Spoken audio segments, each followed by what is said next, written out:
blood on his hands. That's all Ethan Moore could see as the sirens wailed closer. His daughter Sophie stood frozen in the doorway, eyes wide with terror. The stranger he'd just saved trembled behind him, whispering words that would shatter his entire world. "They'll come back for me, and next time they'll kill anyone who gets in their way." In that moment, Ethan realized his act of heroism hadn't saved anyone. It had painted a target on everyone he loved. Before we begin, please subscribe to our channel. Hit that notification bell and drop a comment telling us what city you're watching from. We love seeing how far these stories travel across the world. Now let's dive into this incredible journey. "Daddy, I think that lady's gonna die." Those 7 words from his 10-year-old daughter would haunt Ethan Moore for the rest of his life. It was supposed to be their night, just the 2 of them. Sophie had nailed her piano recital, Beethoven's Für Elise, every note perfect, and she'd earned her favorite reward, bottomless milkshakes at Rosie's Diner on the corner of 5th and Madison, the same diner where Ethan's late wife used to take them on Friday nights back when life made sense. Thursday, 8:47 p.m. Ethan would remember the time forever because he'd just checked his watch, calculating whether they could squeeze in dessert before Sophie's bedtime. The overhead lights hummed their familiar tune. The smell of coffee and grilled onions hung thick in the air. Sophie was mid-sentence, chocolate milkshake mustache, decorating her upper lip, telling him about how nervous she'd been before walking on stage. And then Mrs. Patterson smiled at me, and I remembered what you always say. The door exploded inward, not opened, exploded. A woman crashed through it, like she'd been thrown, stumbling, catching herself on the nearest table. Her breathing came in ragged gasps. Dark hair plastered to her face with sweat. Mascara streaked down her cheeks in black rivers. Her white blouse was torn at the shoulder, exposing a nasty purple bruise blooming across her collarbone. The diner went silent. Forks stopped midair.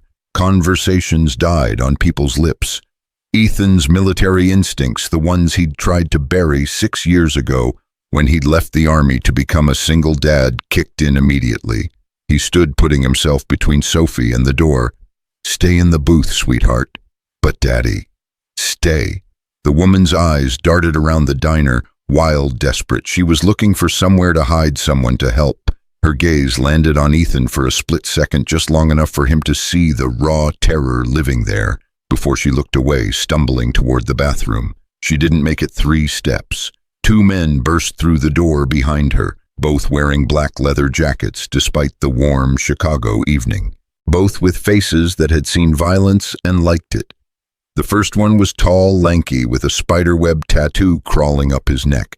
The second was shorter, built like a fire hydrant, with knuckles that looked like they'd broken more noses than Ethan could count. "There you are," Spiderweb said, his voice dripping with false sweetness. "We've been looking everywhere for you, Lena." Lena. So that was her name. She pressed herself against the counter, hands raised, like she could push them away with sheer willpower. "I don't know what you want. I don't know anything." "Oh, honey." Fire Hydrant smiled, revealing a gold tooth. "You know exactly what we want." The other diners were watching now, phones out, probably filming. Nobody moved to help. Nobody ever did. Ethan knew this dance. He'd seen it in Kabul, in Kandahar, in every dark corner where predators found prey. He also knew what his daughter was about to say before the words left her mouth. "Daddy." Sophie's voice was small, scared, but determined. The same determination she'd had when she'd demanded they adopt the 3-legged dog from the shelter last year. "Daddy, can we help her?" Ethan closed his eyes for half a second. He thought about his daughter. He thought about the auto repair shop that barely kept them afloat. He thought about doctor's appointments and school plays and all the normal, safe things a single dad was supposed to protect.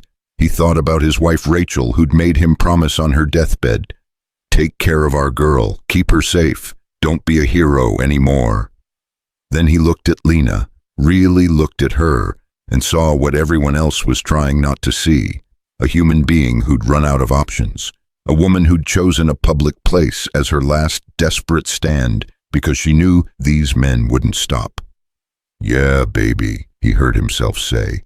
"Yeah, we can help her." He stepped forward. Spiderweb's eyes narrowed. "This ain't your business, friend." "I'm making it my business." "Ethan, no." Lena's voice cracked. "Don't. Please, you don't understand what—" "Ma'am," Ethan said, quietly, never taking his eyes off the two men. "Why don't you step behind me?" "Listen to your girlfriend," Fire Hydrant said, cracking his knuckles. "Walk away. Forget you saw anything. We just need to have a conversation with our associate here." "Your associate looks like she's been through a hell of a conversation already." Ethan's voice stayed level calm, the same tone he'd used to talk down hostile villagers in Afghanistan. "Here's what's gonna happen. You two are gonna turn around and walk out that door. The lady stays here. We call the police. Everyone goes home happy." Spiderweb laughed. Actually laughed. "You got a death wish, old man. I'm 36. You'll be a dead 36 if you don't move." Behind him, Ethan heard Sophie's breathing quicken. He heard Lena whisper something that sounded like a prayer. He heard Old Man Jenkins, the diner owner, finally reaching for the phone under the counter to call 911, but mostly he heard his own heartbeat. Steady, calm, ready. "Last chance," Fire Hydrant said, taking a step closer. "Step aside." Ethan didn't move. What happened next took maybe 15 seconds. To Ethan, it felt like 15 hours. Fire Hydrant reached for Lena's arm. Ethan intercepted, catching the man's wrist and twisting. There was a satisfying crack, not broken, just badly sprained, and Fire Hydrant howled. Spiderweb came in from the side, faster than Ethan expected, landing a punch to his ribs that would leave a bruise the size of Texas. Ethan absorbed it, pivoted, used Spiderweb's momentum against him. He grabbed the nearest chair, one of those old chrome and vinyl ones from the 50s, and brought it up just as Spiderweb lunged. Metal met jaw with a sound like a baseball bat hitting a watermelon. Spiderweb went down hard. Fire Hydrant was back up, cradling his wrist, but furious now. He grabbed a butter knife from the nearest table, not deadly but enough to do damage, and came at Ethan in a wild rush.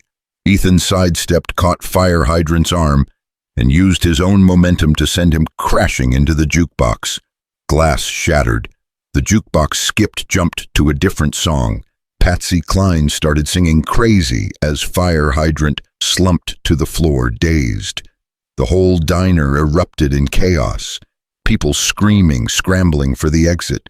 Sophie crying. Lena frozen against the counter, eyes locked on Ethan like he was some kind of guardian angel. "Daddy!" Sophie's voice cut through everything. "Daddy, you're bleeding!" Ethan looked down. She was right. His knuckles were split, blood dripping onto the black and white checkered floor. He hadn't even felt it. Sirens wailed in the distance, getting closer. "It's okay, sweetheart," Ethan said, his voice surprisingly steady. "I'm okay." But he wasn't looking at Sophie when he said it.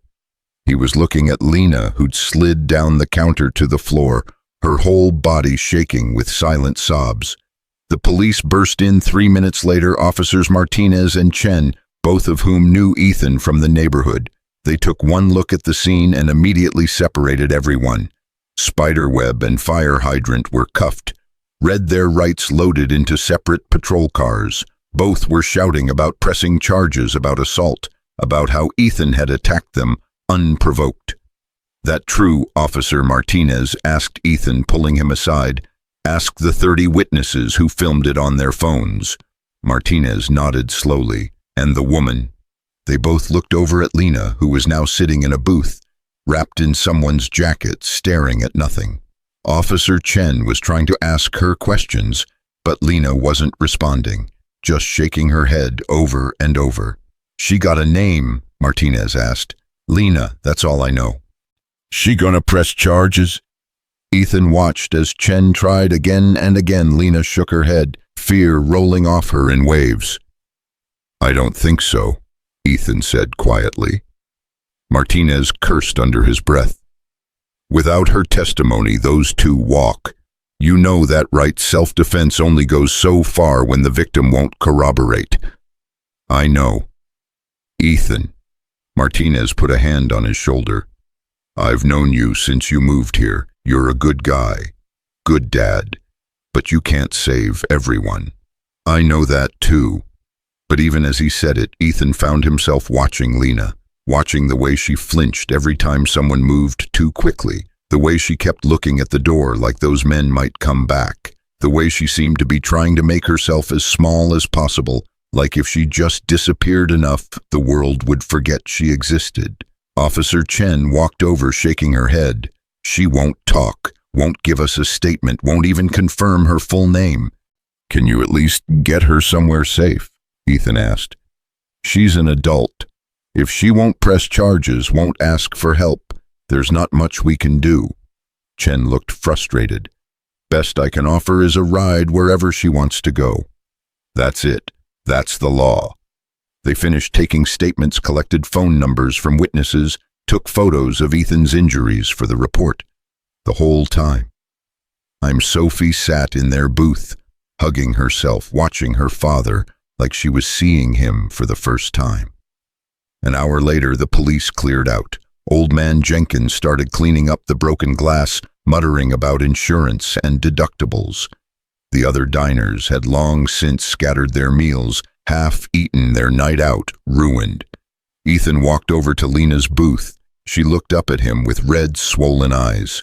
"Thank you," she whispered. "I don't know why you did that, but thank you. You needed help. No one else thought so." Ethan didn't have an answer for that. He glanced over at Sophie, who was still watching them, then back at Lena. "You got somewhere to go, someone to call." Lena laughed, but there was no humor in it. "If I did, I wouldn't be here. The police offered you a ride. To where? A shelter that'll ask questions I can't answer, a hotel I can't afford." She shook her head. "I'll figure it out. I always do." Ethan found himself doing something stupid, something Rachel would have called his hero complex, something that violated every bit of common sense he'd built up over 6 years of playing it safe. He took off his jacket and draped it over her shoulders. "It's cold out there," he said. "You should have something warm." Lena stared at the jacket like it was made of gold.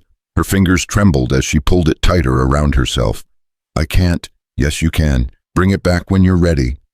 "I don't even know your name." "Ethan. Ethan Moore." "Lena Carter." She managed a weak smile. "In case you were wondering if I had a last name." "Ms. Carter." Ethan nodded. Then, because Sophie was watching and he needed his daughter to understand something important, "If you need anything, anything at all, Moore's Auto Repair on Ashland Avenue. Ask for me." He didn't wait for her response. He walked back to Sophie, helped her gather her things, left money on the table for their uneaten meal and the damage. As they walked to the parking lot, Sophie slipped her hand into his. "Daddy." "Yeah, baby. Is she gonna be okay?" Ethan looked back through the diner window. Lena was still sitting there, his jacket wrapped around her shoulders, staring at her hands. "I don't know," he admitted, because that was another thing Rachel had taught him: always be honest with Sophie, even when the truth hurt. "But we helped her, right? That's what matters." "Yeah, sweetheart, that's what matters." They drove home in silence. Sophie fell asleep in the passenger seat, her head against the window. Beethoven sheet music clutched in her lap. Ethan kept seeing Lena's face, the fear, the resignation, the surprise when he'd stepped in. He kept seeing those two men, too, the way they'd known her name, the way they'd talked about conversation like it was code for something much worse, the way they'd come prepared to drag her out of that diner, whether she wanted to go or not. At home, he carried Sophie to bed, tucked her in, kissed her forehead. She stirred, mumbled something about piano and helping ladies, then settled back into sleep. Ethan stood in her doorway for a long time, watching her breathe. His knuckles throbbed. His ribs ached. Tomorrow he'd wake up covered in bruises. Tomorrow those two men would walk free because Lena wouldn't testify. Tomorrow life would go back to normal. Except it wouldn't. Ethan knew it wouldn't, because he'd seen something in Lena's eyes when he'd given her his jacket. He'd seen hope. The dangerous kind, the kind that made people think maybe they didn't have to run anymore. He walked to his bedroom, sat on the edge of the bed, and pulled out his phone. 3 missed calls from Martinez. A text, "Those guys made bail. Watch yourself." Ethan deleted the message. He didn't want to think about it. Didn't want to think about the fact that he'd just made himself a target. Didn't want to think about whether Lena would show up at his shop or disappear into whatever nightmare she was running from. But he did think about it. All night. Every time he closed his eyes, he saw her face. And somewhere in Chicago, in a cheap motel room she'd paid for with the last of her cash, Lena Carter sat on the edge of a stained mattress wearing Ethan Moore's jacket and allowed herself to cry. Real tears this time, not scared tears, not helpless tears, grateful tears. Because for the first time in 8 months of running, someone had stood up for her. Someone had put themselves between her and the monsters. Someone had looked at her and seen a person worth protecting. She pulled the jacket tighter, breathed in the smell of motor oil and coffee, and something that reminded her of safety. On the nightstand, a business card she'd slipped from the jacket pocket, Moore's Auto Repair.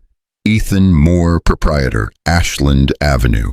She picked it up, traced the raised letters with her finger. Tomorrow, she told herself. Tomorrow she'd return the jacket and disappear again. That was the smart thing to do, the safe thing. But as she finally fell asleep still wearing that jacket, Lena Carter dreamed of piano recitals and chocolate milkshakes and a 10-year-old girl who'd asked the question that changed everything. "Daddy, can we help her?" The bell above the shop door chimed at exactly 7:43 a.m. Ethan was under a '98 Honda Civic, hands black with grease, when he heard it.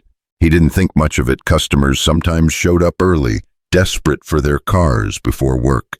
He slid out from under the chassis, wiping his hands on a rag that was already beyond saving. "Be right with you." The words died in his throat. Lena Carter stood in his doorway holding 2 cups of coffee and a paper bag that smelled like fresh pastries. She was wearing the same torn blouse from last night now, safety pinned at the shoulder. Her hair was pulled back in a ponytail. Dark circles under her eyes suggested she'd slept about as well as Ethan had. His jacket was folded neatly over her arm. "Hi," she said, her voice barely above a whisper. "I'm sorry. I know it's early. I can come back." "No." Ethan stood up too fast, banging his head on the Civic's bumper. "No, it's fine. I'm just surprised. I brought coffee. I didn't know how you take it, so I got cream and sugar on the side." She held out one of the cups like a peace offering. "And there's a blueberry muffin in the bag, or apple. The lady at the bakery said both were good, and I couldn't decide, so I got both, which probably seems crazy, but—" "Lena." Ethan took the coffee gently. "Breathe." She stopped talking, drew in a shaky breath, let it out slow. "Black's perfect," Ethan said. "Thank you." They stood there for a moment, the silence stretching between them. Outside, Chicago was waking up traffic, building people rushing to jobs. They probably hated the city grinding forward like it did every morning. Inside the shop, time felt suspended. "Your jacket," Lena finally said, holding it out. "I washed it. Well, I tried to wash it in the motel sink, but I think I might have made it worse. There's a grease stain on the sleeve that wasn't there before, and I'm so sorry. Keep it." "What? It's cold. You need it more than I do." Ethan took a sip of coffee. It was perfect. Not gas station swill, but real coffee from that fancy place on the corner that charged $6 a cup. "How'd you even afford?" "It's the least I could do." Lena's fingers twisted around the jacket. "After what you did, after you—" Her voice cracked. "Nobody's ever done that for me before." "Done what basic human decency? You don't understand. Those men—" She stopped, looked away. "You could have died. Your daughter was right there. And you could have died, and it would have been my fault. Those men made their choices. I made mine." Ethan set down his coffee, met her eyes. "You didn't ask for any of this." I should have stayed away. I should have kept running, but I couldn't. She pulled the business card from her pocket, the one she'd taken from his jacket. I had to see you, had to make sure you were okay, that Sophie was okay. We're fine, little bruised, but fine. The police said those men made bail. Yeah. Which means they're out there, looking for me. Lena's hands started shaking. The coffee cup trembled, threatening to spill. Which means everyone around me is in danger. Which means I need to leave Chicago. Today, right now, I just wanted to return your jacket and say thank you. And, Lena, Ethan stepped closer, his voice gentle. When's the last time you ate something that wasn't from a vending machine? She blinked. What? Humor me. When? I don't remember. 2 days, maybe 3. Ethan pulled over a rolling stool, the kind mechanics use to slide under cars. Sit. I can't. Please. Something in his tone made her obey. She sat still, clutching his jacket, the coffee and pastries balanced on her lap like fragile treasures. Ethan grabbed his own stool, sat across from her, close enough to talk, far enough to not crowd her. He'd learned that in the army, how to approach someone running on adrenaline and fear, give them space, give them control. Those men, he said quietly, they're not going to stop, are they? Lena shook her head, tears building in her eyes. And you've been running for how long? 8 months. Her voice was hollow. 8 months, 11 cities, and they always find me. Always. Why? Because I saw something I shouldn't have seen, and I was stupid enough to think I could do something about it. She laughed bitterly. I was a paralegal, nobody important, just a paralegal at Morrison Development Corporation. I did paperwork, filed documents, made coffee for lawyers who didn't know my name. What did you see? Money, lots of money, moving through shell companies, fake invoices, construction projects that didn't exist. She was talking faster now, like a dam breaking. My boss, Thomas Morrison, he was laundering money for someone. I don't even know who. I just saw the numbers, saw the patterns, and I thought if I went to the authorities, if I did the right thing, they didn't believe you. Oh, they believed me. The FBI opened an investigation. And 2 days later, Morrison's people showed up at my apartment. She touched the bruise on her collarbone, the one Ethan had seen last night. This was from that visit, a warning. They told me to recant my statement or disappear, so I disappeared. And the FBI said they couldn't protect me without more evidence, said I should lay low until they built their case. She laughed again, sharper this time. That was 8 months ago. I've been laying low ever since, but Morrison's people, they're everywhere. Every time I think I'm safe, every time I find a new job, a new place to sleep, they show up. Ethan processed this, his mind working through scenarios and solutions. Last night, those two in the diner, they were Morrison's people. Yes, I recognized them from the office, Morrison's security consultants.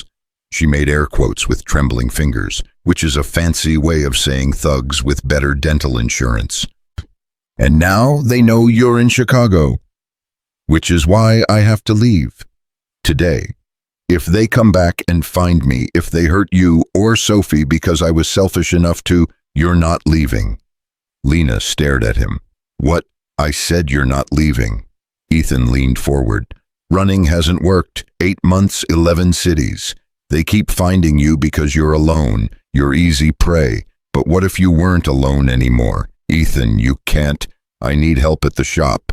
Answering phones, managing appointments, basic bookkeeping. Nothing fancy. Pays minimum wage, but it comes with benefits. Benefits. A safe place to work. People around you. A reason to stay in one spot long enough to fight back instead of run. He watched her carefully.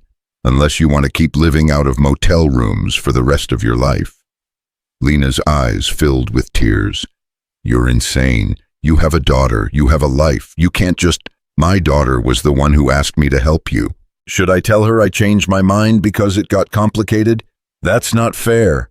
Life's not fair, but we get to choose how we respond to it. Ethan stood up, grabbed a clipboard from his desk, handed it to her. I need someone who can start Monday. Job application. Fill it out. References optional because I'm guessing you don't have any that won't get you killed. Lena took the clipboard with shaking hands. Why are you doing this? Because Sophie was right. Because someone needs to help you, and because... He paused, searching for the right words. Because 6 years ago my wife died of cancer, and for months after I kept waiting for someone to show up and tell me it would be okay, to give me a reason to keep going when everything felt impossible. Nobody came. I had to figure it out alone. He met her eyes. I wouldn't wish that on anyone, he said simply. Lena broke, just completely broke. The tears came fast and hard, her whole body shaking with sobs she'd probably been holding in for 8 months. Ethan didn't touch her, didn't try to comfort her with empty words. He just handed her a clean shop rag and let her cry. When she finally stopped, her eyes were red and swollen, but something had shifted in her expression, something that looked almost like hope. Okay, she whispered. Okay, I'll fill out the application. Good. Come back Monday morning, 7 a.m. sharp. I'll show you the ropes. What if they come back? What if... We'll deal with it, together. Ethan picked up his coffee, raised it slightly. Welcome to Moore's Auto Repair, Ms. Carter. Lena managed a weak smile, the first real one Ethan had seen from her. Call me Lena. Lena it is. She left 20 minutes later, the job application filled out in surprisingly neat handwriting, the pastries still in the bag, because Ethan had insisted she take them with her. His jacket was still draped over her shoulders. She'd tried to give it back again, but he'd refused. Monday, he called after her as she walked to the bus stop. 7 a.m. She turned, waved, and for just a moment she looked like a normal woman heading to a normal job instead of someone running for her life. Ethan watched until she disappeared around the corner, then pulled out his phone and dialed a number he hadn't called in 3 years. Martinez, it's Ethan Moore. Ethan, everything okay? I need information on a Thomas Morrison, Morrison Development Corporation, and I need it quietly. There was a pause. This about last night. Maybe. Ethan, if you're thinking about playing detective. I'm thinking about keeping a woman safe. Can you help or not? Another pause. Then I'll see what I can find. No promises. That's all I'm asking. Monday morning came faster than Ethan expected. He'd spent the weekend reorganizing the office, setting up a desk, explaining to Sophie that they were going to have some help at the shop. Is it the lady from the diner? Sophie had asked, her eyes lighting up. Yeah, baby. Her name's Lena. She's going to be working with us for a while. Because she needs help. Because we need help. And sometimes those things are the same. Sophie had nodded seriously, then asked if she could make a welcome sign. Ethan had said yes, mostly because he couldn't say no to his daughter when she got that determined look in her eyes.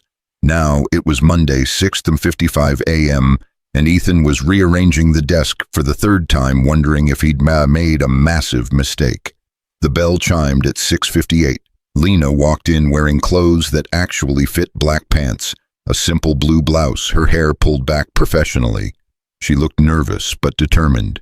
Behind her, running in from the parking lot, Sophie burst through the door, holding a piece of poster board covered in glitter and badly drawn flowers. Welcome, Miss Lena, it proclaimed in rainbow letters. Lena stopped dead staring at the sign. I made it myself, Sophie announced proudly. Daddy said you were going to work here and I wanted you to feel welcome because new jobs are scary. And one time I was new at school and everyone was really nice and it made me feel better, so I thought maybe this would make you feel better too. She said it all in one breath the way 10-year-olds do. Lena knelt down eye level with Sophie. That's the nicest thing anyone's ever done for me. Really, really. Can I hug you? Daddy says I should always ask first because some people don't like hugs, but I really want to hug you. Lena's eyes went shiny with tears. Yes, you can hug me. Sophie launched herself forward, wrapping her arms around Lena's neck. Lena hugged back and Ethan saw her shoulders shake slightly. When they pulled apart, both of them were smiling. Okay, kiddo, Ethan said gently. Bus'll be here in 5 minutes. You need to get moving. But I want to help show Miss Lena around. After school, I promise. Now go grab your backpack. Sophie groaned but obeyed, running to the back office where they kept her school stuff. She yelled goodbye, hugged Lena one more time, then disappeared out the door in a whirlwind of energy and glitter. The shop fell quiet. She's amazing, Lena said softly. She's exhausting, Ethan replied, but he was smiling. Okay, let's get you started. The first week was rough. Not because Lena couldn't do the work. She picked up the phone system in an hour, had the appointment calendar organized by day 2, and discovered a billing error in Ethan's books that saved him $300.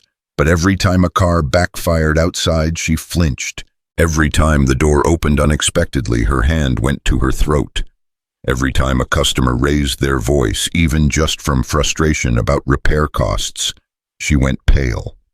Ethan noticed, didn't comment, just made sure she had space to breathe.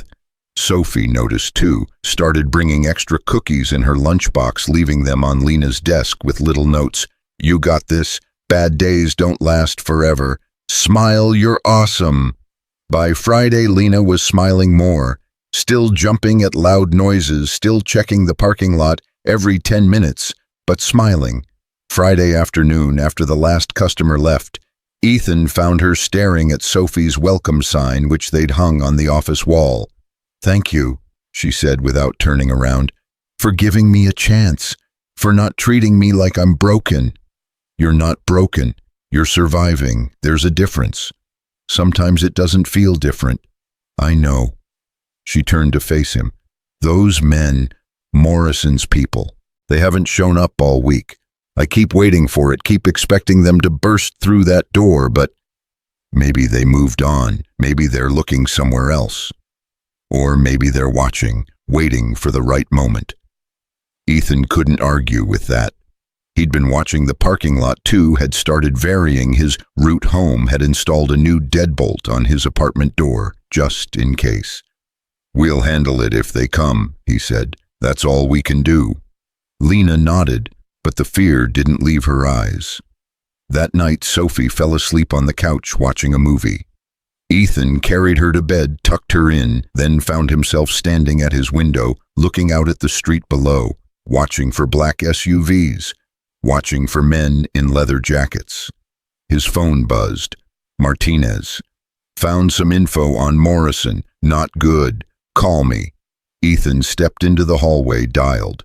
Talk to me, he said quietly. Thomas Morrison is connected, and I mean seriously connected. The FBI's been building a case for 2 years, but he's got lawyers, politicians, judges on his payroll. Your friend, Lena, she's not the first person who tried to testify against him. What happened to the others? Silence. Martinez, what happened to the others? 1 disappeared, 2 recanted their statements, 1 died in a car accident that looked a little too convenient. Martinez exhaled hard. Ethan, you need to tell this woman to get as far away from Chicago as possible. Morrison doesn't leave loose ends. She's been running for 8 months. It hasn't worked. Then she needs to run faster. Or she needs to stand and fight. With what hope and good intentions Morrison has an army. You have a wrench and a 10-year-old daughter. Martinez's voice went sharp. Think about Sophie, man. Think about what you're risking. I am thinking about Sophie. I'm thinking about what kind of man I want her father to be. A dead one. A decent one. Martinez cursed. You're gonna get yourself killed. Maybe. But at least I'll die knowing I tried to do the right thing. Righteousness doesn't stop bullets, Ethan. Neither does running. He hung up before Martinez could argue further. The second week started quiet. Too quiet. Ethan felt it in his bones, that combat-ready tension he'd learned to trust in Afghanistan. The feeling that something was coming. Lena felt it too. Started arriving early, leaving late. Kept a burner phone in her desk drawer that Ethan pretended not to notice. On Tuesday, a black sedan parked across the street for 3 hours, just sitting there, watching. Ethan called Martinez. By the time the patrol car arrived, the sedan was gone. On Wednesday, someone left a note under Lena's car windshield. "We know where you work." She brought it to Ethan with shaking hands. "That's it," she said. "I'm leaving, tonight. I won't put you and Sophie in danger anymore." "No, Ethan," I said no. He took the note, crumpled it, threw it in the trash. "They want you scared. They want you running. Don't give them the satisfaction. This isn't a game. You're right, it's not. It's your life, and you deserve to live it without constantly looking over your shoulder. And Sophie deserves a father who doesn't get killed protecting strangers. You're not a stranger anymore." The words hung between them. Lena's eyes filled with tears. "What am I then?" Ethan didn't have an answer, not one he was ready to say out loud. Thursday afternoon, everything changed. Sophie was at the shop doing homework at Lena's desk, while Lena helped a customer at the counter. Ethan was in the garage replacing brake pads on a Toyota when he heard the bell chime. Then he heard Sophie scream. He was out from under the car in seconds, sprinting toward the office, his heart in his throat. Spiderweb and fire hydrant stood in the doorway. Same leather jackets, same cruel smiles. But this time, fire hydrant had his hand on Sophie's shoulder. "Let her go," Ethan said, his voice deadly calm. "Can't do that, friend," Spiderweb grinned. "See, we came for our property." He nodded at Lena, who'd gone white as paper. "But your daughter decided to get mouthy, said we weren't welcome here. She's 10 years old enough to know when to shut up." Fire hydrant's grip tightened on Sophie's shoulder. She whimpered.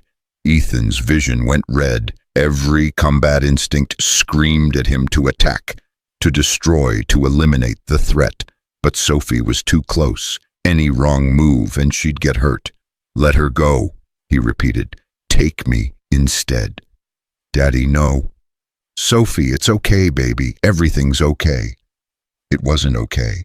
Nothing was okay. Lena stepped forward, her voice shaking but clear. "You want me? Fine, I'll go. Just let the child go, please." "Oh, you're definitely coming with us," Spiderweb said. "Question is whether anyone else needs to get hurt in the process." That's when Lena did something that surprised everyone. She smiled. Not a scared smile, not a defeated smile, a knowing smile. "You're right," she said. "Someone probably will get hurt, but it's not going to be them." She pulled out her phone, held it up so they could see the screen. A video call, active, recording. On the other end, Agent Sarah Chen, FBI. "Hi there," Agent Chen said pleasantly. "I've got everything on tape. Threats against a minor attempted kidnapping and, oh look, positive visual ID on both suspects from Ms. Carter's original complaint. Thank you for making this so easy, gentlemen." Spiderweb and fire hydrant froze.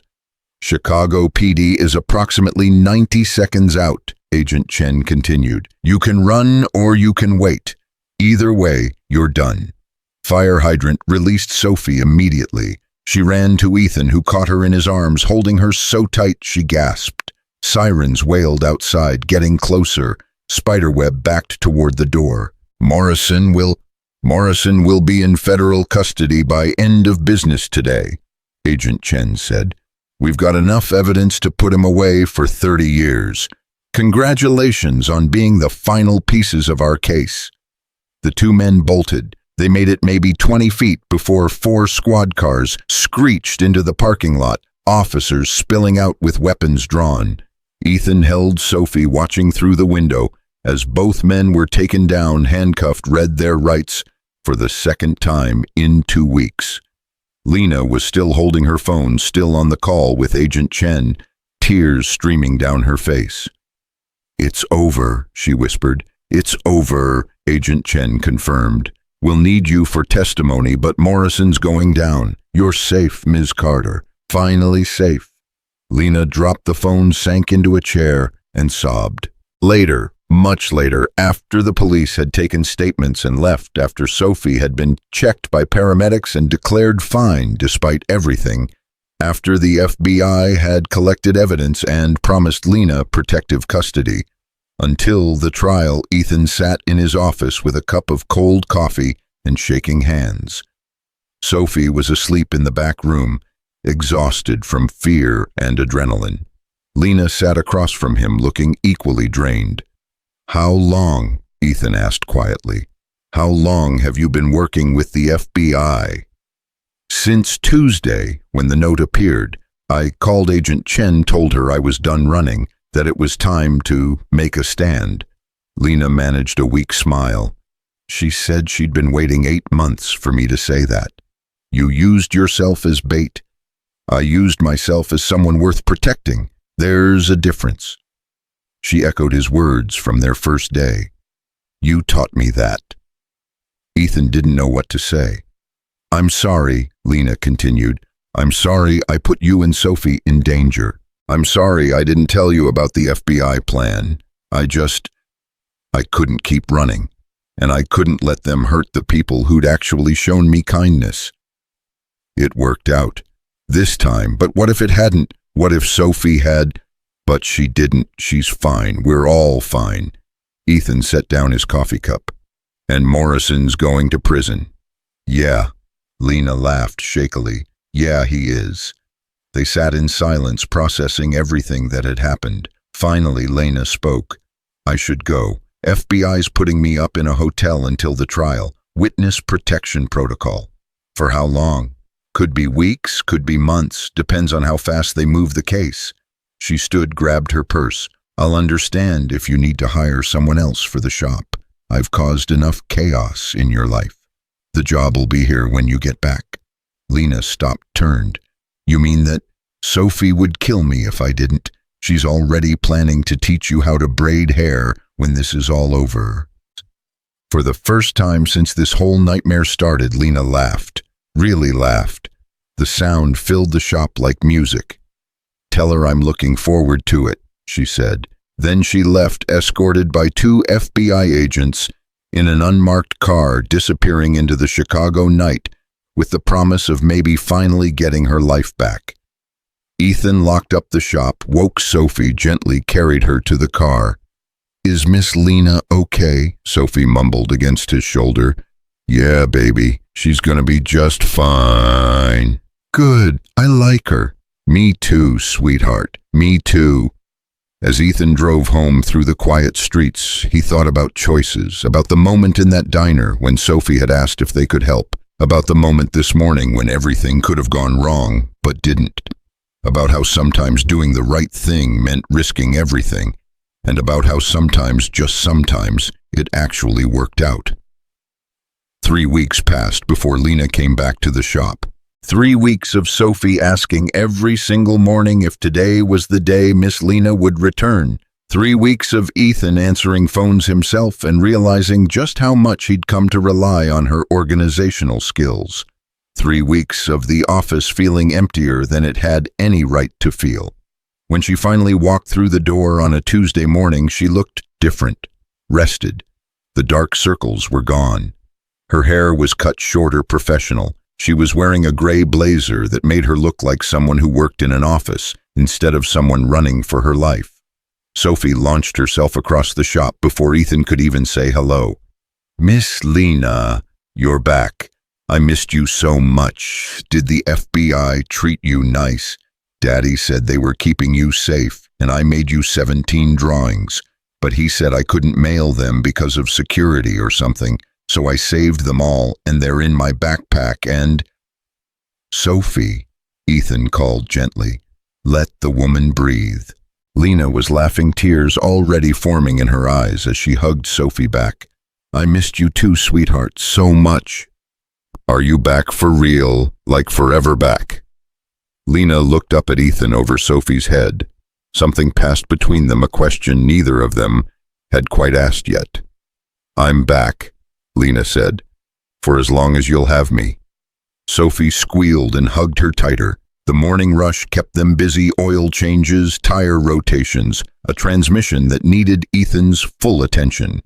It wasn't until lunch, after Sophie had left for school, with promises to show Lena all 17 drawings after class, that Ethan and Lena finally had a moment alone. They sat in the office sharing a pizza that Lena had ordered from the place down the street. "So," Ethan said, taking a slice, "how'd it go?" "Morrison's in federal custody. No bail. They've got him on money laundering, racketeering conspiracy to commit murder witness tampering." She counted off on her fingers. "And about 15 other charges I can't even pronounce. His lawyers are already trying to make deals, but Agent Chen says the evidence is airtight. Because of you. Because I finally stopped running." Lena picked at her pizza crust. "Trial's set for 6 weeks from now. They'll need me to testify, but Chen says it's mostly a formality at this point. Morrison's done. And those two from the diner, Spiderweb and Fire Hydrant." Lena smiled slightly at Ethan's nicknames for them. "Also in custody. Turns out they were wanted for assault in 3 other states. They're looking at serious time." "Good." They ate in silence for a moment. "I owe you an apology," Lena said quietly, "for not telling you about the FBI plan, for using the shop as a place to finally stand your ground." Ethan interrupted. "Don't apologize for that. I put Sophie in danger." "No, Morrison's people put Sophie in danger. You ended it." He met her eyes. "There's a difference." Lena nodded, but the guilt didn't quite leave her face. "Agent Chen said something interesting. She said most witnesses never fight back. They just keep running until they can't run anymore. She asked me what changed." "What did you tell her?" "That I found something worth fighting for." Lena's voice went soft. "That for the first time in 8 months, someone looked at me and saw more than just a problem to solve.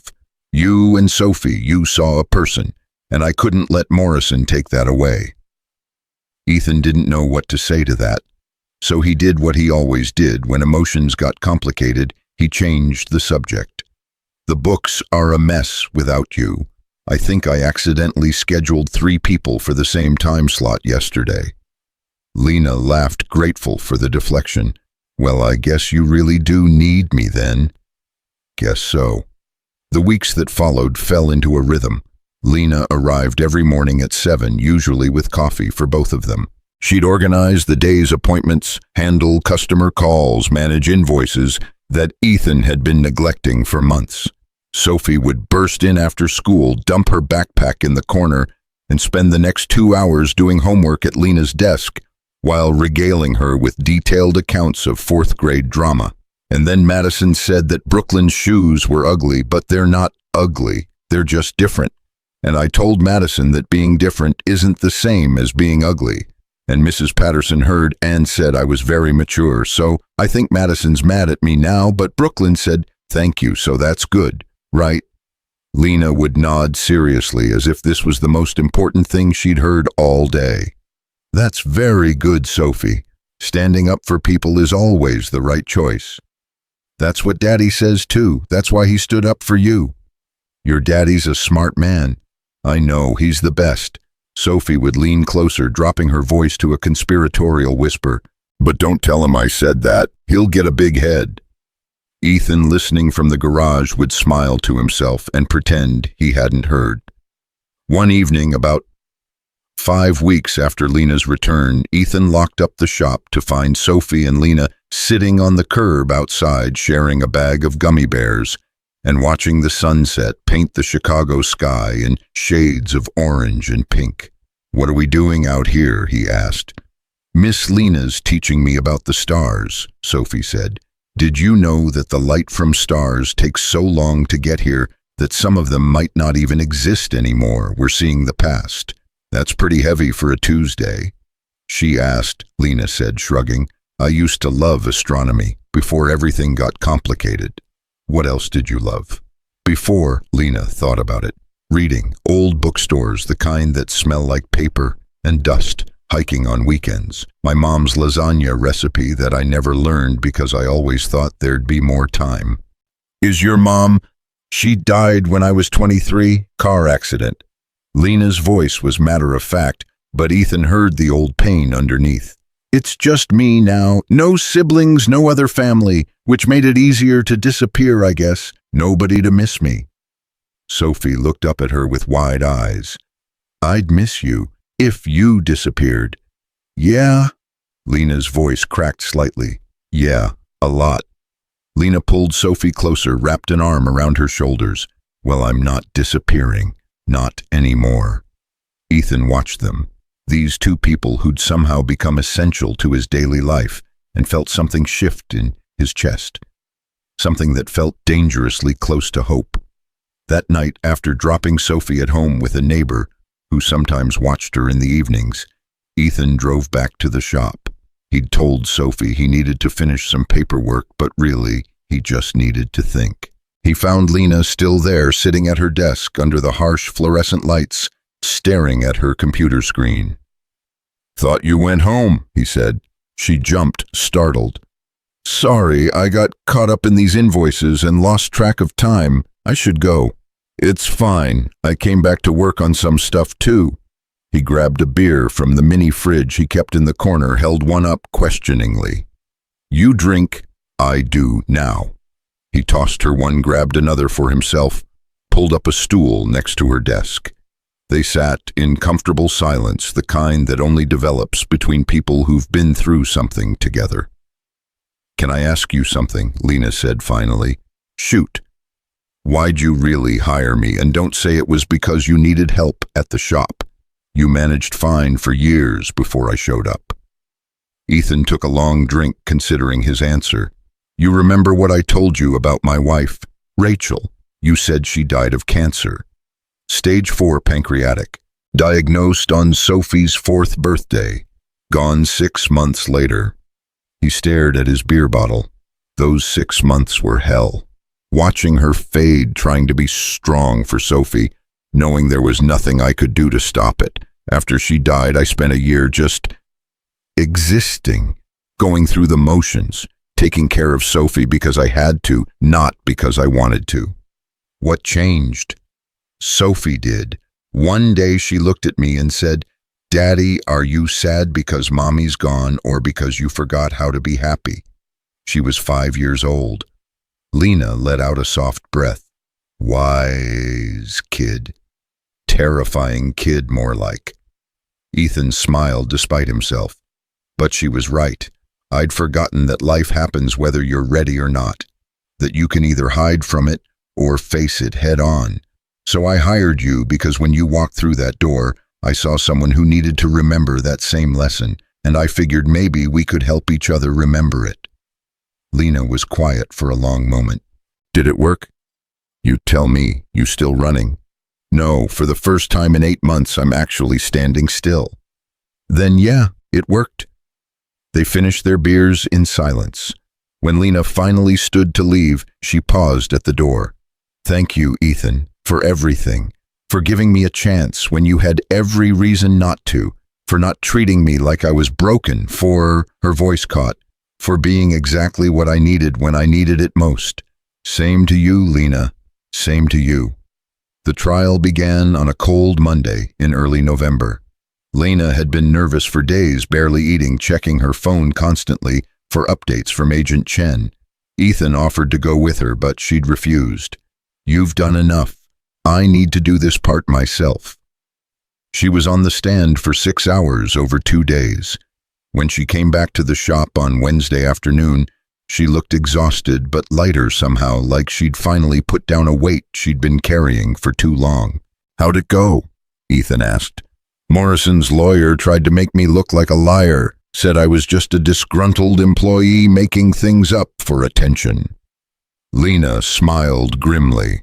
Then the prosecutor showed the jury 17 boxes of financial documents I'd helped them collect, showed them the bruises those men left on me, showed them the recording from your shop where they threatened Sophie. Morrison's lawyer didn't have much to say after that.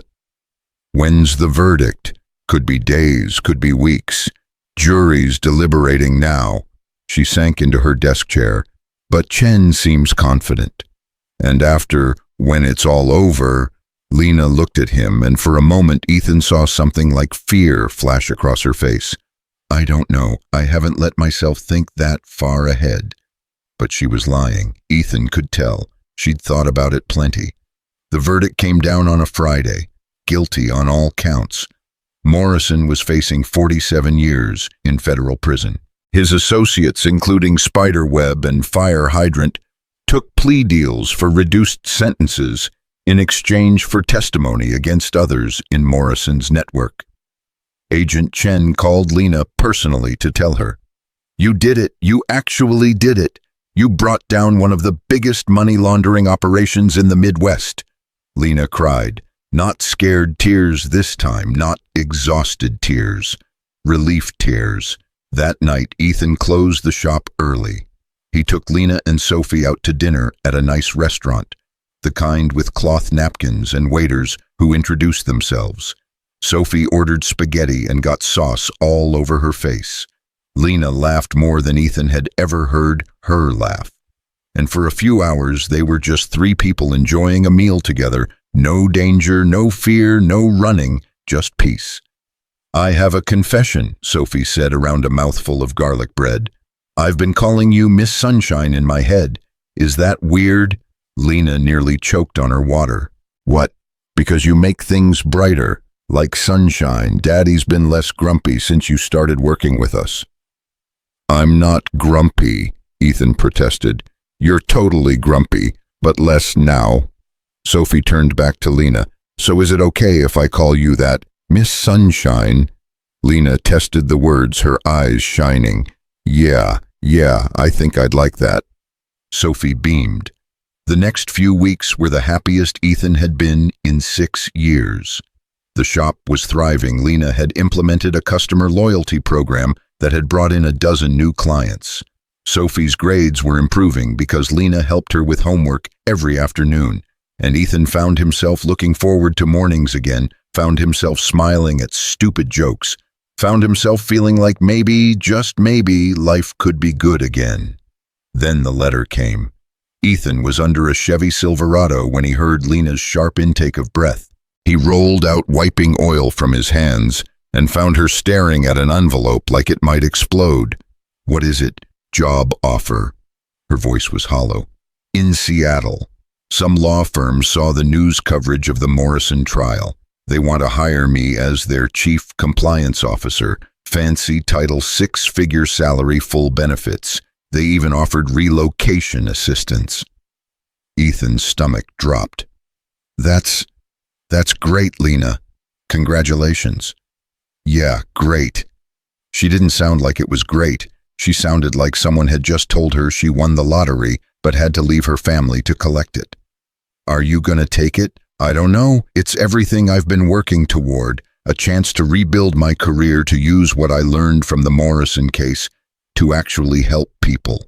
To start fresh somewhere new, where nobody knows me as that woman who almost got killed. But I'd have to leave." She looked at him, and Ethan saw tears building in her eyes. "I'd have to leave the shop. Leave Sophie. Leave—" She stopped, swallowed hard. "Leave Chicago." "When do they need an answer?" 2 weeks. Ethan nodded, his chest tight. "That's not much time." "No, it's not."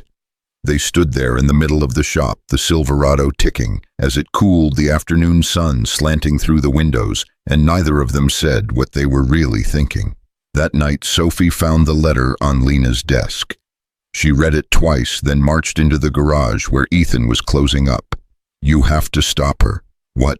"Miss Lena, she's gonna leave. You have to stop her." "Sophie, it's not that simple." "Yes, it is. She doesn't want to go, I can tell. She's only thinking about it because she thinks she has to, because she thinks we don't need her." Sophie's voice rose.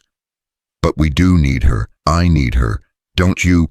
Ethan crouched down eye level with his daughter. "Baby, this is Lena's decision. It's a good opportunity for her. We can't ask her to give that up just because we'll miss her." "Why not?" "She asked us to help her. Why can't we ask her to stay?" "Because asking someone to stay means asking them to give up everything they could have somewhere else. That's not fair to her." "But it's not fair to us either. She's part of our family now." Tears were streaming down Sophie's face. I don't want another person to leave. And there it was, the real fear, the one Sophie had been carrying since her mother died. Ethan pulled her into his arms, held her while she cried. I know, sweetheart, I know, but sometimes people have to leave. It doesn't mean they don't love us. It just means they have to do what's right for them. What if what's right for them is staying? Ethan didn't have an answer for that. The next 2 weeks were agony. Lena showed up every day, did her job perfectly, smiled at customers, and helped Sophie with homework and acted like everything was normal. But there was a sadness around her now, a weight that hadn't been there before. She didn't talk about Seattle, didn't talk about the job offer, just kept working, kept organizing, kept being Miss Sunshine, even though her light was dimming. Sophie tried everything. She drew pictures of the three of them together. She left notes on Lena's desk. We need you. Please don't go. You're part of our family. She even tried to convince Lena that Seattle had terrible weather and too many earthquakes. It's true, Sophie insisted. I looked it up. They have this thing called the Big One that's gonna happen someday, and the whole city might fall into the ocean. That's San Francisco, sweetheart. Different city. Oh, well, Seattle probably has something bad too. I'll keep researching. Ethan watched all of this, his heart breaking a little more each day. Because he knew what Lena should do. She should take the job, should grab this second chance with both hands, should build the life she deserved far away from Chicago and Morrison and memories of running for her life. But every time he thought about her leaving, about the office being empty again, about Sophie crying herself to sleep, about not seeing Lena's smile first thing every morning, he wanted to be selfish, wanted to ask her to stay, wanted to tell her that Seattle didn't need her the way they did. But he didn't, because that wouldn't be fair. The deadline came on a Tuesday. Lena had until 5 p.m. to accept or decline the offer. At noon, she still hadn't decided. At 2, she typed up an acceptance email but didn't send it. At 4, Sophie came bursting into the shop, threw her backpack down, and climbed right into Lena's lap. Don't go, she said simply. Please. I know it's selfish, and I know you probably should take the job, but I'm asking anyway. Don't go. Lena wrapped her arms around Sophie, buried her face in her hair. Oh, sweetheart, I love you, Miss Sunshine. And I know that's a lot to say, and maybe it's too much, but it's true. I love you, and Daddy loves you, and I think you love us too, and isn't that more important than money or fancy titles or starting over? Ethan froze in the doorway of the garage, a wrench still in his hand. He hadn't told Sophie to say any of this, hadn't coached her. This was all pure, honest Sophie. Lena was crying now, holding Sophie tight. I do love you, both of you, so much it scares me. Then stay, please. It's not that simple. Why not? Sophie pulled back, looked Lena in the eyes. Why not? Lena looked over Sophie's head at Ethan. Really looked at him, and in that moment everything they'd been too afraid to say hung in the air between them. The wrench slipped from Ethan's hand, clattered to the floor. Both of them jumped. Sorry, he said. I didn't mean to interrupt. You're not interrupting. Lena gently moved Sophie off her lap, stood up. Actually, I need to talk to you, both of you. Officially. She walked to her computer, pulled up the email she'd written, turned the screen so they could see it. Then she hit delete. Sophie gasped. I'm not taking the job, Lena said quietly. I thought about it, thought about all the reasons I should go. Fresh start, new city, better pay, no memories of Morrison or running or fear. But you know what I realized? She looked at Ethan. I realized I already found my fresh start, right here in this shop with you and Sophie. And maybe the pay isn't 6 figures, and maybe I'll always have memories of what happened, but I also have new memories now, good ones, of morning coffee and Sophie's drawings and feeling like I finally belong somewhere. Lena, Ethan's voice was rough. Let me finish. She was crying openly now. For 8 months, I ran. I kept thinking if I just got far enough away, if I just found the right city, the right job, the right place, then I'd feel safe. Then I'd feel home. But home isn't a place anymore. Home is people. Home is the person who stood between me and danger without hesitation. Home is the little girl who made me a welcome sign covered in glitter. Home is here. Sophie launched herself at Lena, nearly knocking her over. You're staying, really staying.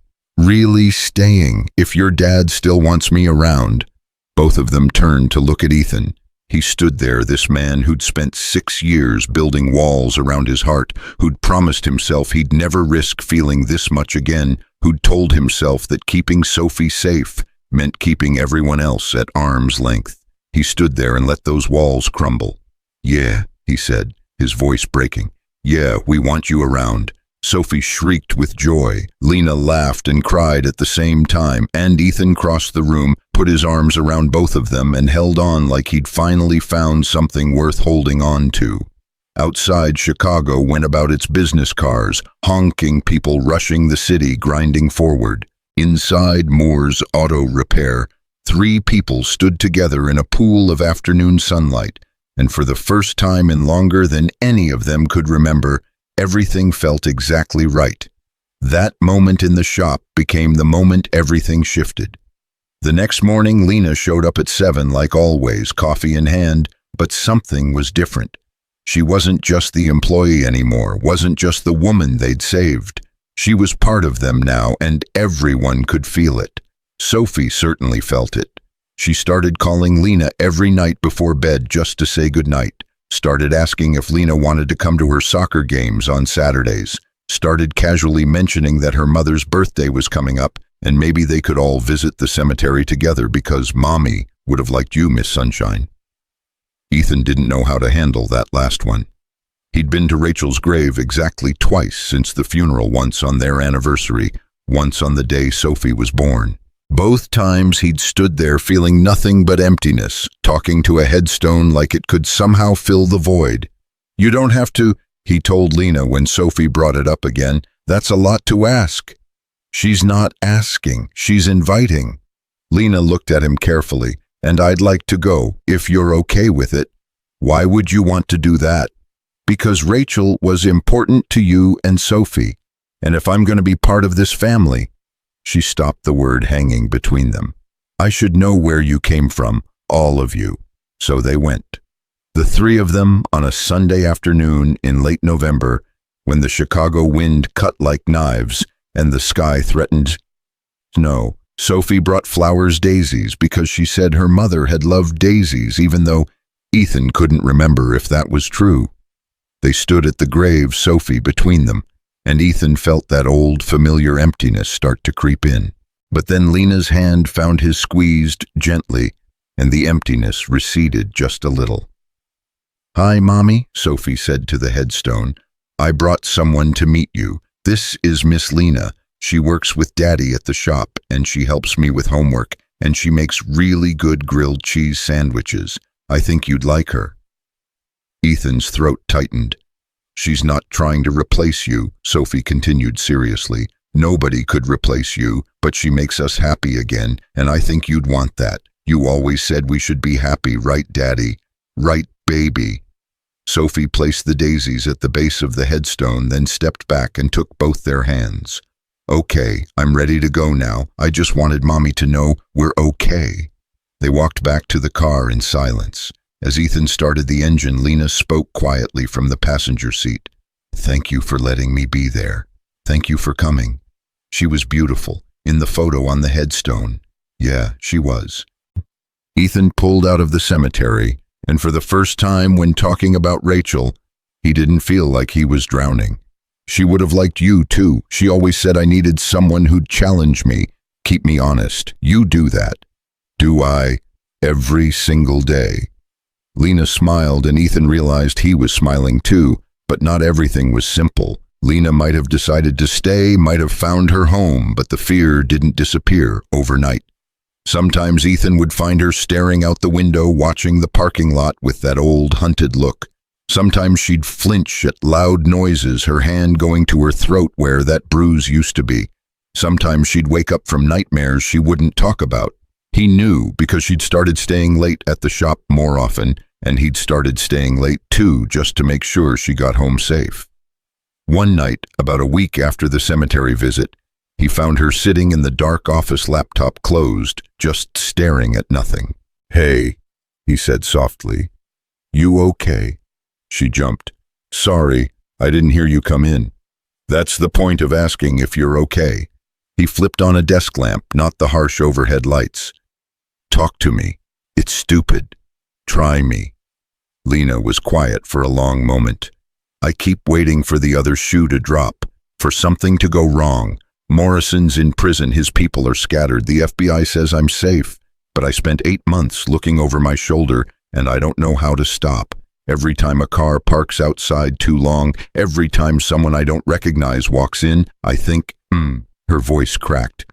"I think they're coming for me again, and this time they'll hurt you or Sophie to get to me." "That's not gonna happen." "You don't know that?" "No," Ethan admitted. "I don't. But I know that hiding from fear doesn't make it go away. I know that you can't live your life waiting for disaster. I know because I spent 6 years doing exactly that." Lena looked at him. "How'd you stop?" "I didn't, not completely. I still wake up some mornings expecting to find out it was all a dream, that Rachel's still sick, that Sophie's gonna ask me questions I can't answer." He sat down across from her. "But then Sophie comes bouncing into my room asking for pancakes, and I remember that life keeps happening whether I'm scared or not. So I get up and I make the pancakes." "Is that your solution to everything, pancakes?" "Sometimes. Other times it's coffee, or fixing cars, or watching my daughter turn someone I barely knew into family." He met her eyes. "Point is, you don't have to stop being scared. You just have to stop letting the fear make your decisions." "When did you get so wise?" "I'm not wise, I'm just tired of being afraid." Lena nodded slowly. "Me too." "So how about this? Tomorrow morning you show up at 7 like always. You drink your overpriced coffee, you organize my disaster of a schedule, and you help Sophie with her math homework. And if you get scared, if you see something that makes you want to run, you tell me. We handle it together." "Together," Lena repeated like she was testing the word. "Yeah, together." She reached across the desk, took his hand. "Okay, together."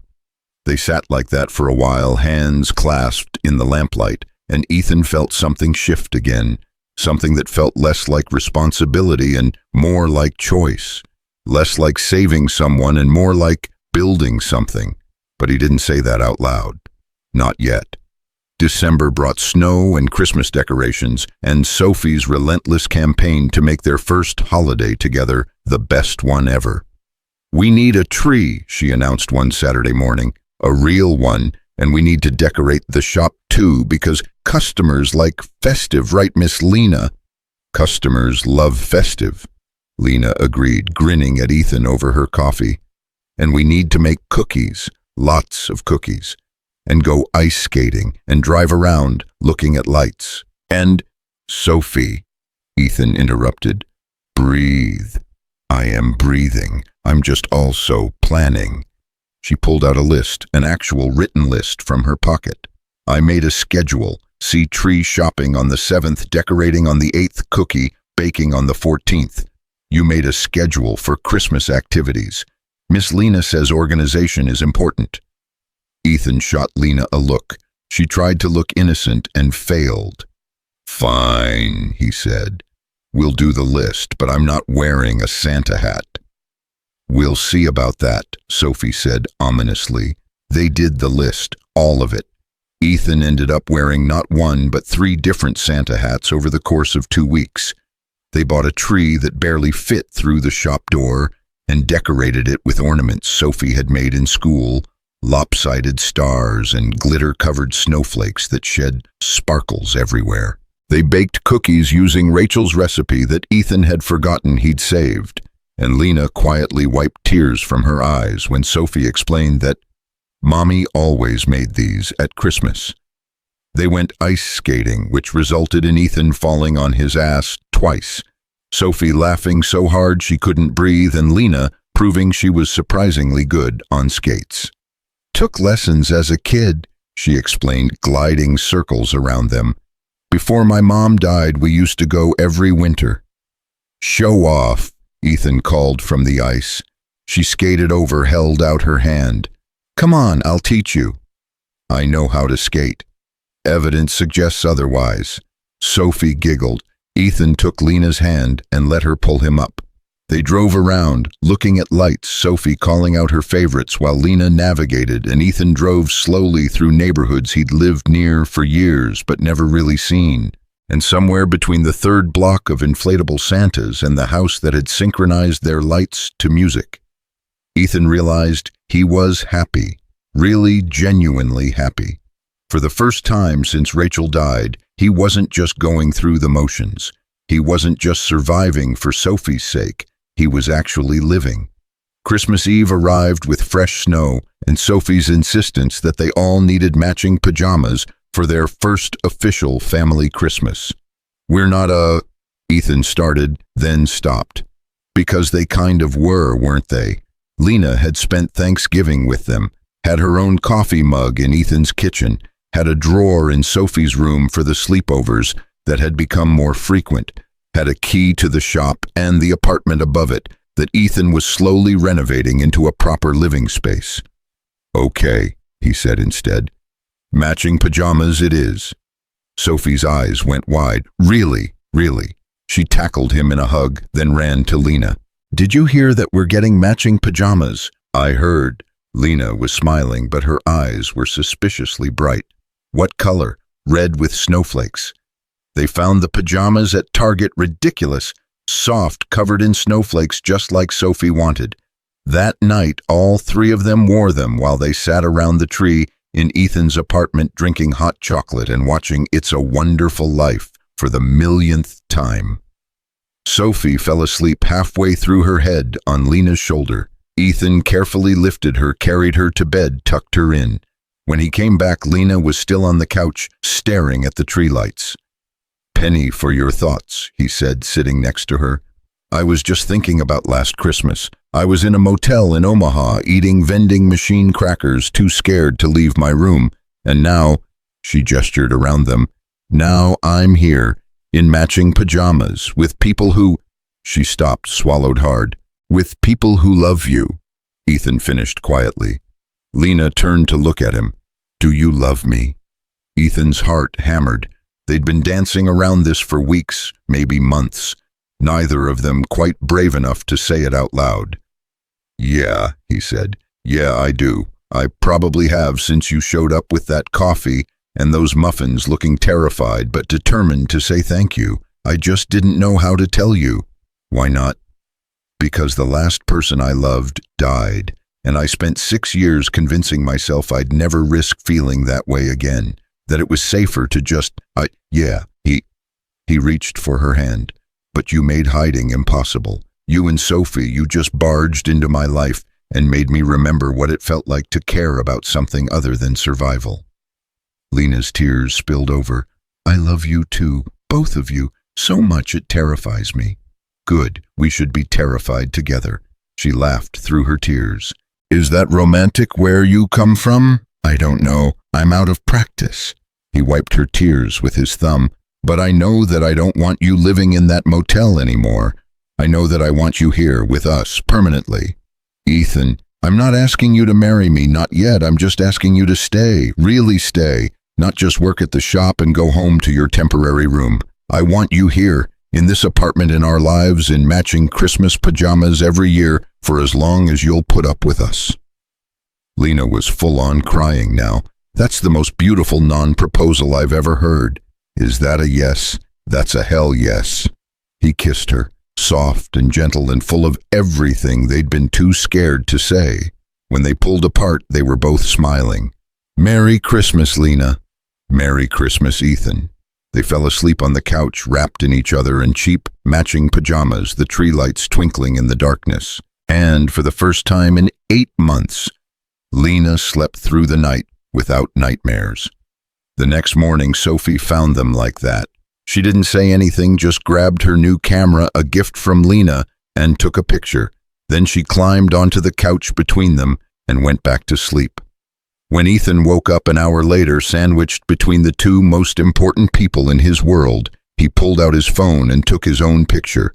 Sophie drooling on his shoulder, Lena's hair a mess, all of them ridiculous in their matching pajamas. He made it his phone background, because some moments deserve to be remembered. January brought bitter cold and the reality of Lena actually moving in. It wasn't seamless. She had her own quirks, her own routines that sometimes clashed with Ethan's. She organized everything alphabetically, which drove him crazy. He left coffee mugs everywhere, which drove her crazy. She liked the heat turned up to tropical levels. He preferred it cold enough to see his breath. They argued about it. Actual arguments, the first real ones they'd had. "It's 75 degrees in here," Ethan complained one night. "I'm sweating." "I'm finally warm for the first time in months. Deal with it." "We're going to get a heating bill the size of Texas." "Then maybe you should stop leaving every light in the place on." Sophie watched these arguments with barely concealed delight. "You guys sound like a married couple," she'd say, grinning. "We're not married," they'd say in unison.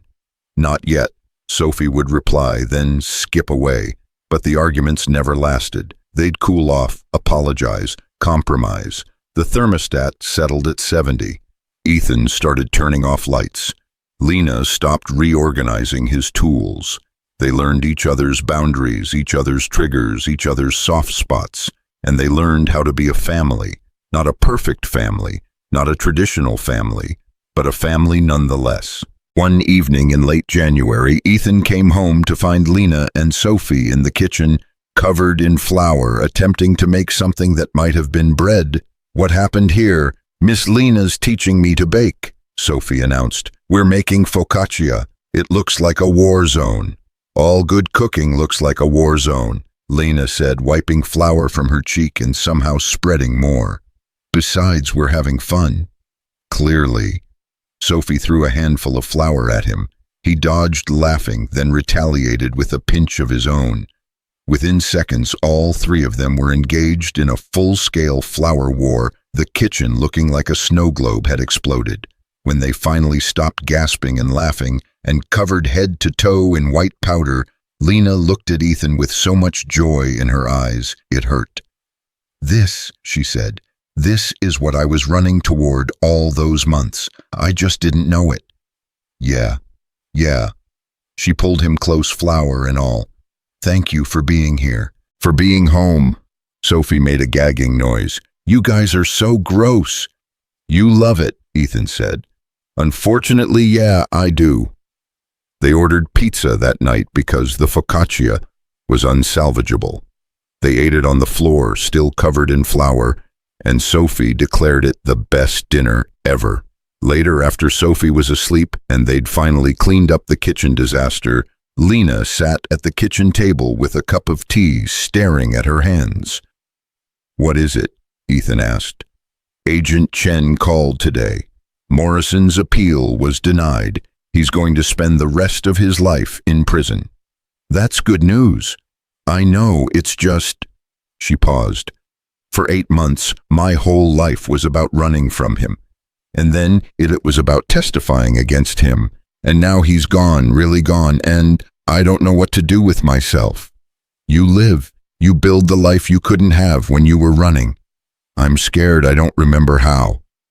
Ethan sat down next to her. "Sure you do. You're already doing it. Every morning you wake up without fear. Every night you go to sleep without checking the lock 17 times. Every moment you spend laughing with Sophie instead of looking over your shoulder. That's living, Lena. That's the life you were fighting for. It feels too easy, like it shouldn't be this simple." "Who said it was simple? You fought for this. You testified against a monster. You chose to stand instead of run. Nothing about that was easy." He took her hand. "But you did it, and now you get to enjoy the prize, which is this. Us, home." Lena squeezed his hand. "I never thought I'd have this, family, belonging, someone who looks at me and sees more than just my mistakes." "I see everything, the mistakes, the strength, the courage, the fear, all of it, and I love all of it." even when I set the thermostat to tropical levels. Even then, though I reserve the right to complain. She laughed, leaned her head on his shoulder. I can live with that. Since February came with Valentine's Day and Sophie's insistence that they had to do something romantic. I'm 10, she said. I shouldn't have to plan your date. We're not, Ethan started. You're totally dating. Everyone at school knows. I told them. You told them. I said Miss Lena was my almost mom and you were her boyfriend. Was I wrong? Ethan looked at Lena. Lena looked at Ethan. No, Lena said softly. You weren't wrong. Sophie pumped her fist. I knew it. Okay, so here's what you're gonna do. You're gonna go to that fancy restaurant on 5th Street, the one with the candles and the wine, and you're gonna dress up and you're gonna have a whole night without me interrupting. Who's gonna watch you? Mrs. Patterson said she'd babysit. I already asked. You planned this whole thing without us? Someone had to. You two are hopeless. Sophie handed Ethan a piece of paper with the restaurant name and reservation time. 7 p.m. Don't be late. And Daddy, yeah, tell her how you really feel, all of it. She deserves to know. Ethan's throat tightened. When had his daughter gotten so wise? I will, baby, I promise. The restaurant was everything Sophie had promised: candles, wine, cloth napkins, the works. Lena wore a dress Ethan had never seen before, dark blue and simple but beautiful. He'd put on the one suit he owned, the one he'd worn to Rachel's funeral and Sophie's kindergarten graduation. They sat across from each other, suddenly awkward like teenagers on a first date. This is weird, Lena said. So weird. We see each other every day. But not like this, not on purpose, she smiled. Sophie's a master manipulator. She learned from the best. They ordered food. Neither of them tasted too nervous, too aware of the weight of the moment. Halfway through dinner, Ethan reached across the table and took her hand. I need to tell you something. Okay. When Rachel died, I thought that was it for me. Thought I'd had my shot at love, at happiness. And losing it meant I didn't get another one. I was okay with that. I had Sophie, and that was enough. Ethan, let me finish. Then you walked into my life, terrified and brave and refusing to give up even when you had every reason to, and you made me remember that life doesn't give us what we deserve. It gives us what we're willing to fight for. He squeezed her hand. You fought for your life, for your freedom, and somewhere along the way, you fought for us too. And I want you to know that I'm fighting for you too, for this, for whatever we're building together. Lena's eyes were shining. What are we building? I don't know yet, but I know I want to build it with you. I know that when I think about the future, you're in it. You and Sophie and morning coffee and flower fights and matching pajamas, all of it. That sounds perfect. Yeah. She stood up, walked around the table and kissed him right there in the middle of the fancy restaurant. I love you, Ethan Moore, and I'm not going anywhere. Promise. Promise. They left the restaurant early, went home to Sophie, and the three of them watched movies until they all fell asleep in a pile on the couch. And Ethan thought, this is it. This is what I was missing. Not perfection, not the absence of fear or pain or struggle, just this. People to love, people who love me back. Home. Spring came to Chicago like a promise kept. The snow melted, the trees budded, and Sophie turned 11 with a birthday party that filled the shop with shrieking kids and enough cake to feed an army. Lena had organized the whole thing because of course she had, and Ethan had provided the entertainment by teaching the kids how to check tire pressure, which was somehow the hit of the party. You're a natural with kids, Lena told him as they cleaned up afterward, picking confetti out of the most impossible places. I'm good with one kid, Sophie. The rest is just improvisation. Well, you improvise well. She kissed his cheek, then yelped as Sophie ambushed them with silly string. Gotcha, Sophie crowed, dancing away before they could retaliate. Life had settled into something Ethan never thought he'd have again. Comfortable, easy, normal in the best possible way. The shop was thriving. Lena's management had increased their customer base by 30%. Sophie was thriving, straight A's and a new confidence that came from feeling secure.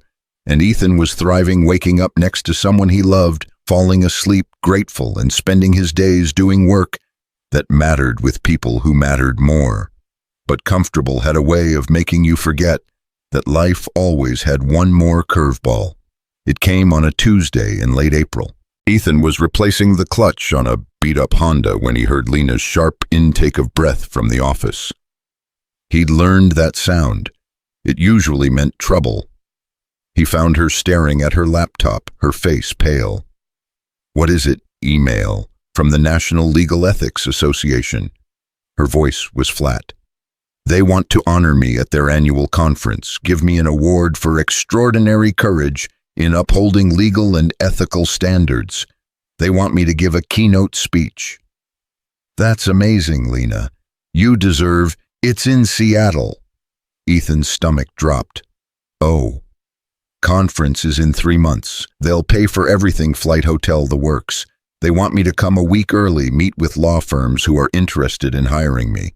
Apparently, the Morrison case made me something of a celebrity in legal compliance circles. And you want to go?" It wasn't a question. Ethan could see it in her eyes, the old hunger for the career she'd lost.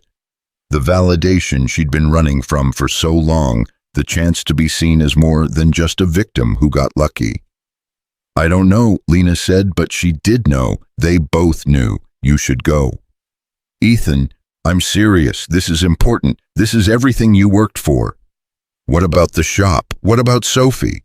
"We managed before you came. We'll manage for a week." Lena shook her head. "That's not what I meant. What about us?" Ethan crossed the office, took her hands. "Us doesn't disappear because you take a business trip. Us doesn't disappear because you accept an award you earned. Us is strong enough to handle you being gone for a week." "But what if it's not just a week? What if I go and I love it, and Seattle offers me everything I've been dreaming about, and you'll come home, because home is here, with me and Sophie, isn't it?" Lena's eyes filled with tears. "Yes, but what if I mess this up? What if I go and I realize I'm not ready, that I'm still that scared woman running from shadows, that I can't actually do this?" "You're not that woman anymore. You haven't been for months.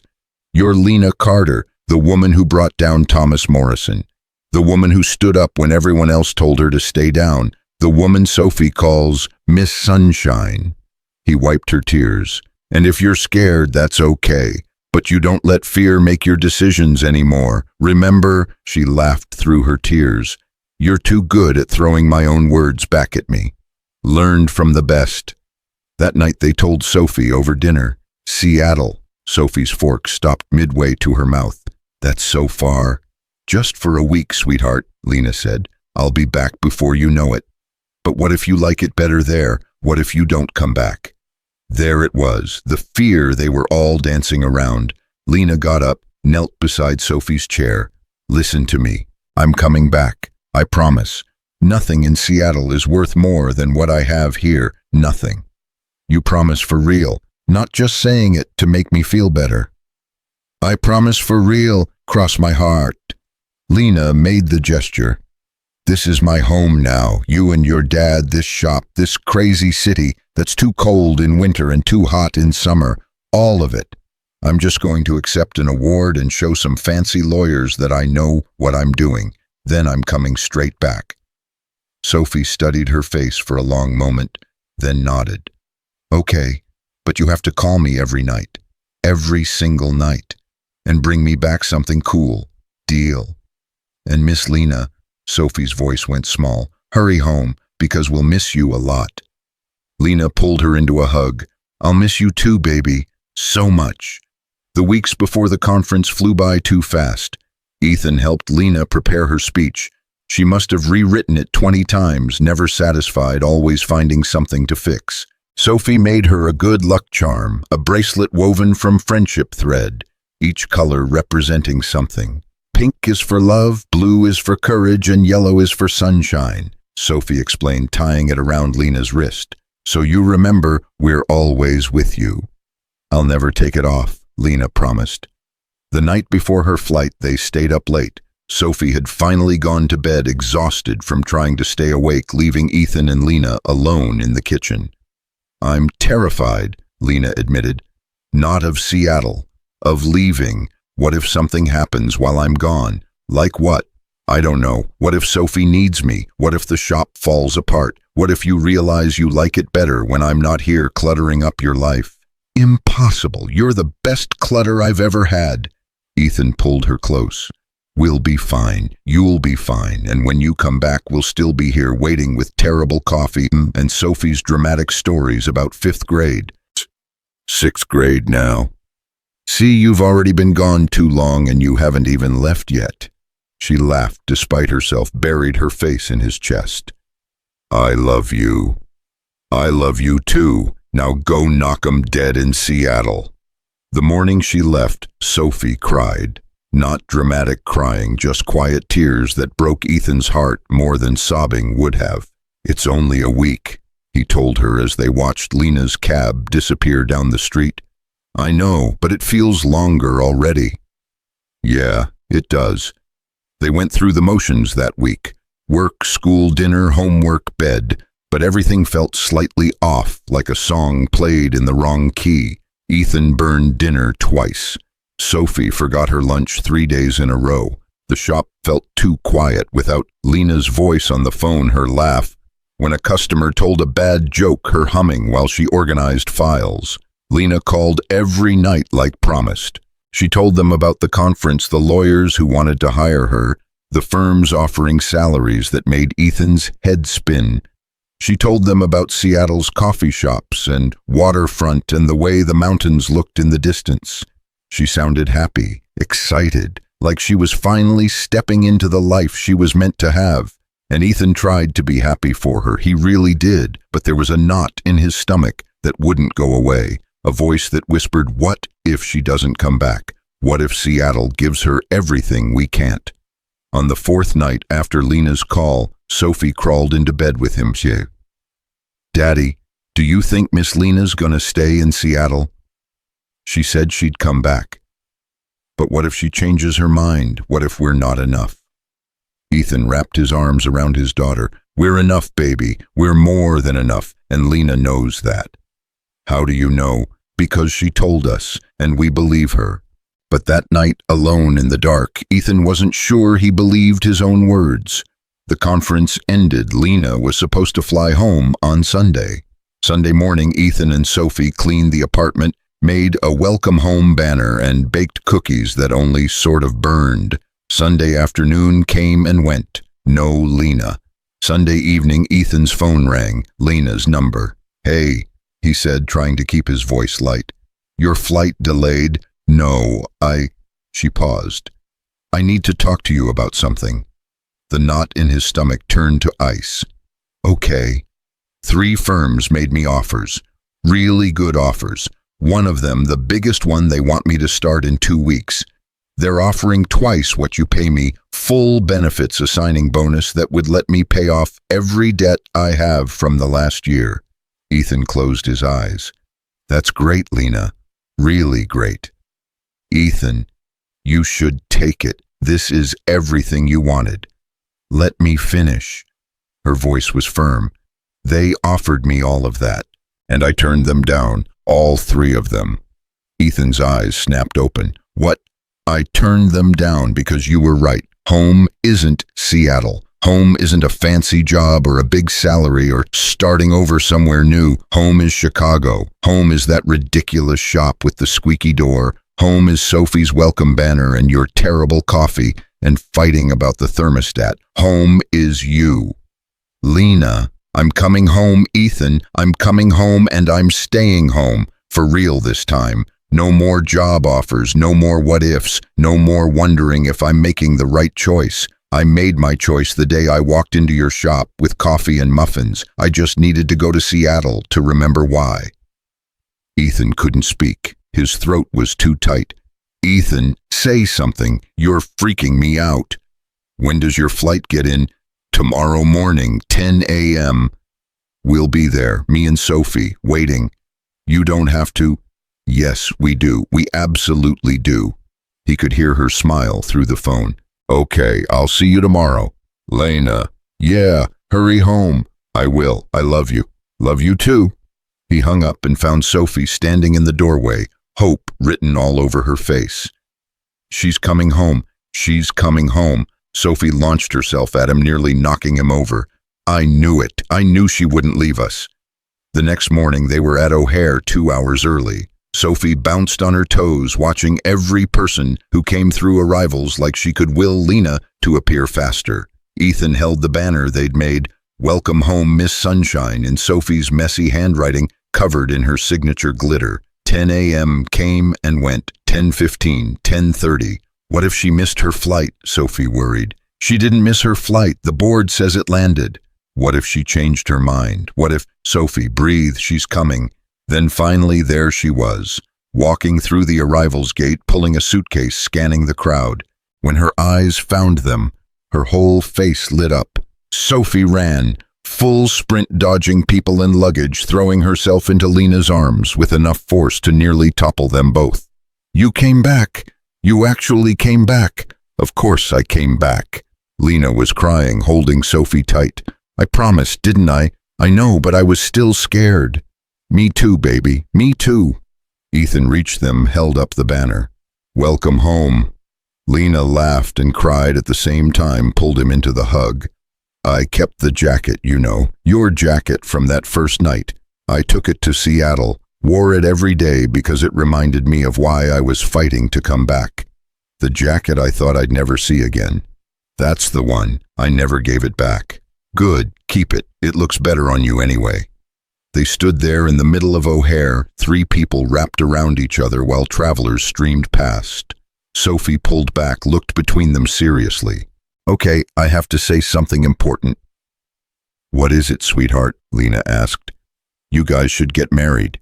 Ethan choked. Sophie, I'm serious. You love each other. We're already a family, and I want it to be official. I want Miss Lena to be my actual mom, not just my almost mom.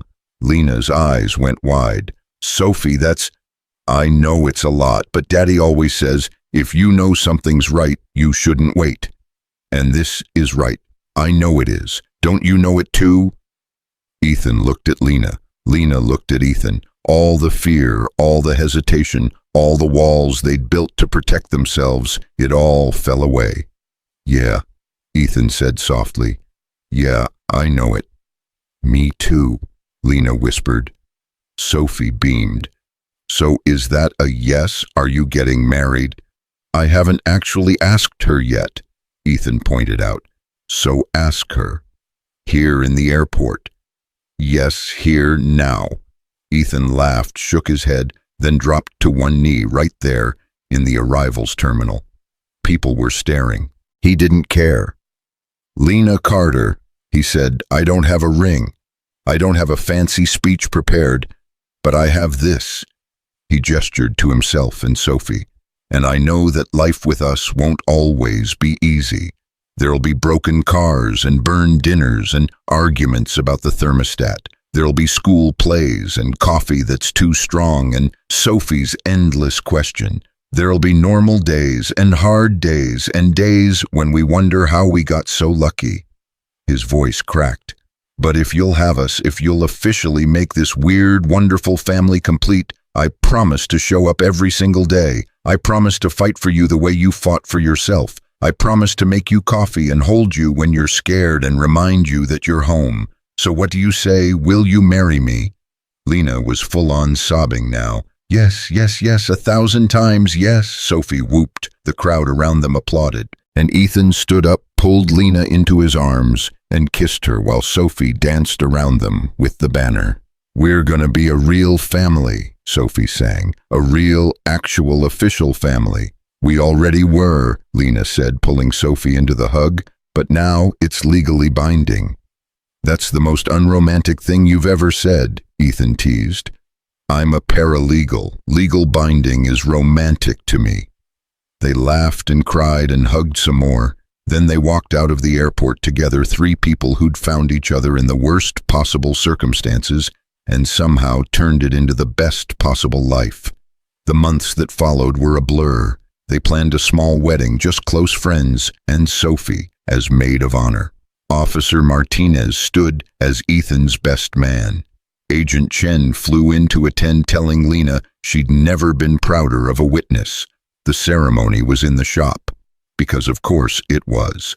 Where else would they get married, except the place where their story really began? They decorated it with lights and flowers, pushed the cars outside, and set up chairs between the tool benches. Sophie walked Lena down the aisle. No one gave her away because, as Lena said, "I'm not property to be transferred. I'm choosing this. I'm choosing you."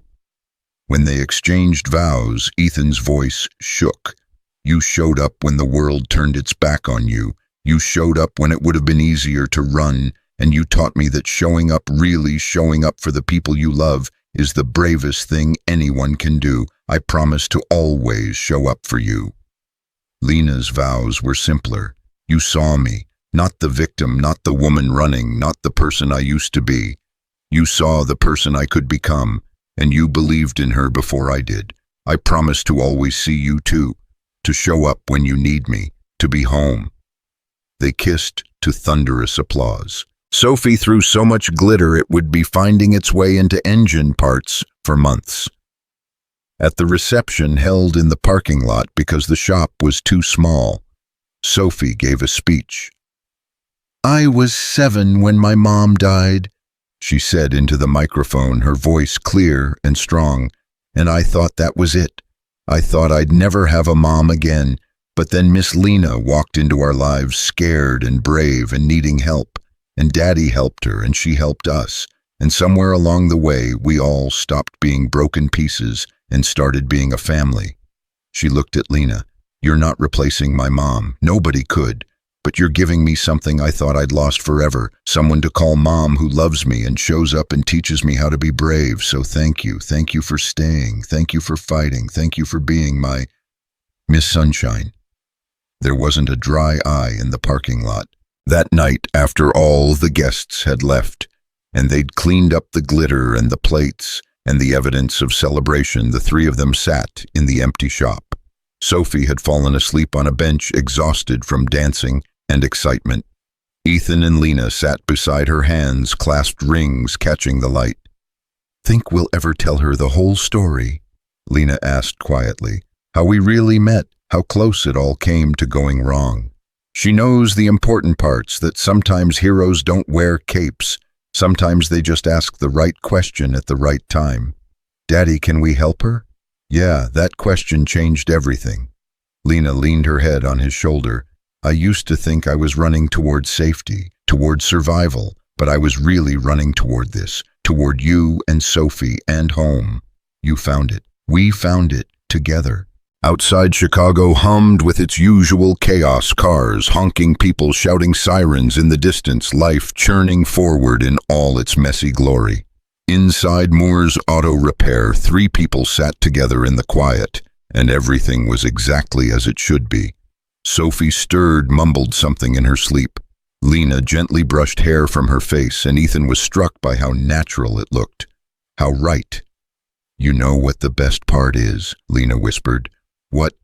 I finally stopped running, and the thing I was running toward found me anyway. That's because some things are inevitable, like us." "Like us," she agreed. They sat there until Sophie woke up groggy and disoriented. Then they locked up the shop, drove home to the apartment above it, and fell asleep tangled together, 3 people who'd survived the worst and found the best. And in the morning they'd wake up and do it all over again. Make coffee that was too strong, fight about the thermostat, listen to Sophie's endless stories, fix cars and answer phones, and live the ordinary, extraordinary life they'd built from the ruins of their separate disasters, because that's what people do when they still believe in good. They show up, they fight, they stay. And sometimes when they're very lucky, they get to call it home.